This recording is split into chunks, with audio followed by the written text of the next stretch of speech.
இப்போ எப்படி மேகி செய்து பார்க்குறதோ அங்கே பார்க்கலாம். ஃபஸ்ட்டு ஆனியன் நெய் போட்டு ஆயில் போட்டு ஆனியன் போட்டுக்கோங்க. அதுக்கப்புறம் கொஞ்சம் சில்லி அதை போட்டுக்கோங்க. நல்லா வந்து டீப் ஃப்ரை பண்ணுங்கள். அப்போ தான் வந்து உங்களுக்கு வரும். வெஜிடபிள்ஸ் என்னென்னா கேரட், கேப்சிகம், பீன்ஸு, கேப்சிகம், அதுக்கப்புறம் நூடுல்ஸை வேக வச்சுருக்கோம். இதுக்கான மசாலாஸ் என்னன்னு சொல்கிறேன். கரம் மசாலா, காஷ்மீரி சில்லி பவுடர், கறி மசாலா. ஓகேவா? இப்போ நல்லா வந்து இதை டீப் ஃப்ரை பண்ணிக்கோங்க. ஒரு 2 minutes நல்லா ஃப்ரை பண்ணிக்கோங்க. அப்போ தான் வந்து உங்களுக்கு எப்படி என்ன சொல்கிறது நல்லா வரும். ஓகே, இப்போ வந்து நம்ம வெஜிடபிள்ஸ் சேர்க்க போகிறோம். ஸோ ஓகே, வெஜிடபிள்ஸ் வந்து ஃபஸ்ட்டு நம்ம வந்து இது சேர்த்துக்கலாம், பீன்ஸ். நெக்ஸ்ட்டு வந்து கேரட் சாப்பாக இருக்கும். கேரட் நல்லா சாப்பாக கட் பண்ணணும். நெக்ஸ்ட்டு வந்து கேப்சிகம் சேர்த்துக்கலாம். கேரட் சேர்த்துட்டு கேப்சிகம் சேர்த்துக்கலாம். இப்போ கேப்சிகம் சேர்க்க வர கேரட் சேர்த்துக்கலாம். நல்லா டீப் ஃப்ரை பண்ணுங்கள். மிளகா அப்புறமா தான் போடணும். இப்போ வந்து நம்ம வந்து நல்லா வதங்கும் போது சால்ட்டு போட்டால் இன்னும் வதங்கும். அதனால நம்ம 1 teaspoon சால்ட் போட்டுக்கலாம். நல்லா டீப் ஃப்ரை ஆகும். சால்ட் போட்டிங்கனாலே டீப் ஃப்ரை ஆகும்.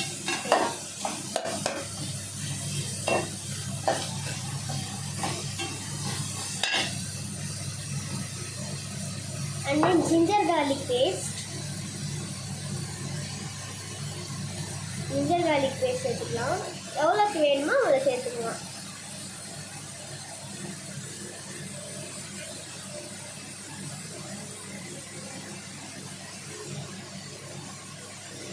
கீ இல்லை எண்ணெய் கூட சேர்த்துக்கலாம், உங்கள் சாய்ஸ். ஆனால் நீங்கள் கீவோட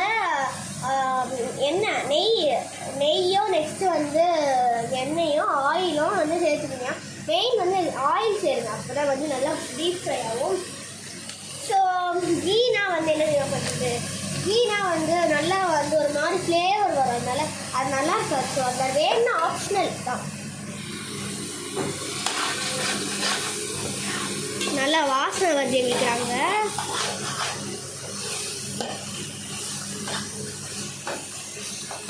வெஜிடபிள் வதங்குறதே வாசனை. நல்லா டீப் ஃப்ரை பண்ணி எடுத்துக்கோங்க. இப்போ டீப் ஃப்ரை ஆனோடனே நம்ம லைட்டாக கறி மசாலா சேர்த்துக்கிறோம். நீங்கள் இந்த மசாலாஸ்லாம் சேர்த்திங்கன்னா உங்களுக்கு நல்லா ஃப்ளேவரிஷ் வரும்.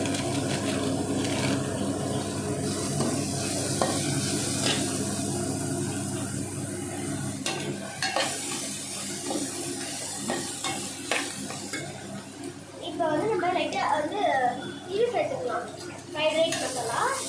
அது சேர்க்கணும். ஃப்ரைட் ரைஸ் மசாலா நார்மலாக சேர்க்காதீங்க, சும்மா லைட்டாக கட்டி ஆக்கிடுங்க. அப்போ தான் வந்து வெஜிடபிள் நல்லா வரும். ஒரு லைட்டாக தண்ணி. இப்போ வந்து Kashmiri chilli powder, Kashmiri chilli powder போட்டுக்கோங்க.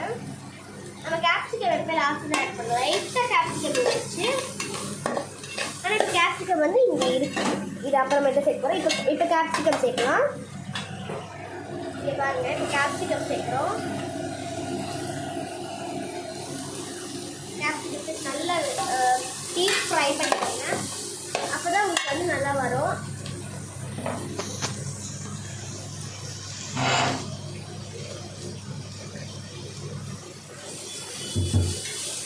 நல்லா ஃப்ரை பண்ணிக்கோங்க. நல்லா டீப் ஃப்ரை பண்ணிக்கோங்க. நூடுல்ஸ் ஆட் பண்ணிக்கலாம். நிறைய வந்து நூடுல்ஸ் ஆட் பண்ணியிருக்கோம். இப்போ பாருங்கள், இப்போ மிக்ஸ் பண்ணுவாங்க.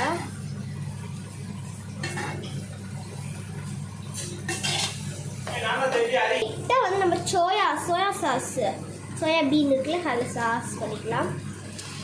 அதை வந்து ஊற்றிக்கிட்டு லைட்டாக டொமேட்டோ சாஸ் லைட்டாக பாருங்க. கொஞ்சம் தேவைக்கு அவ்வளோதான், போதும். கொஞ்சம் ஊற்றிக்கிட்டு இப்போ அதை மிக்ஸ் பண்ணுங்க. கொஞ்சம் அது இதாகட்டும். அதுக்கப்புறம் மிக்ஸ் பண்ணிக்கலாம்.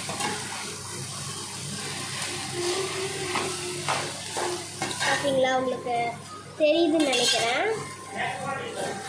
நல்லா மிக்ஸ் பண்ணிக்கோங்க. அப்போ தான் வந்து உங்களுக்கு அந்த மசாலாஸ் எல்லாமே ஏறும். ஓகே, இப்போ வந்து ஆல்மோஸ்ட் வந்து ரெடி ஆயிடுச்சுன்னு நினைக்கிறேன். ஆனால் இப்போ வந்து நம்ம லைட்டாக வந்து பெப்பர், ஓகேங்களா, அது பெப்பர் சேர்த்துக்கிட்டிங்கன்னா வந்து கொஞ்சம் வந்து அந்த கொஞ்சம் ஸ்பைசினஸ் கொஞ்சம் நல்லாயிருக்கும். அது கொஞ்சம் பெப்பர் ஆட் பண்ணிக்கலாம். இப்போ வந்து கொஞ்சம் வந்து நல்லா மிக்ஸ் பண்ணிக்கணும். பெப்பர் ஆட் பண்ணோடனே வந்து கொஞ்சம் பெப்பர் ஆட் பண்ணோடனே கொஞ்சம் மிக்ஸ் பண்ணிங்கன்னா அவங்களுக்கு அந்த அது இது ஸ்பைசினஸ் வந்து நல்லா வரும். இப்போ பாருங்கள், மிக்ஸ் பண்ணணும். நல்லா மிக்ஸ் பண்ணுங்கள், அப்போ தான் வரும். நூடுல்ஸ் உடையாமல் மிக்ஸ் பண்ணுங்கள். பார்த்தீங்களா இவ்வளோ கலர்ஃபுல்லாக இருக்குது நூடுல்ஸு. ஓகே, ஐ திங்க் இந்த வீடியோ உங்களுக்கு பிடிச்சிருக்குன்னு நினைக்கிறேன். லைக் பண்ணுங்கள், ஷேர் பண்ணுங்கள், மறக்காம சப்ஸ்கிரைப் பண்ணுங்கள்.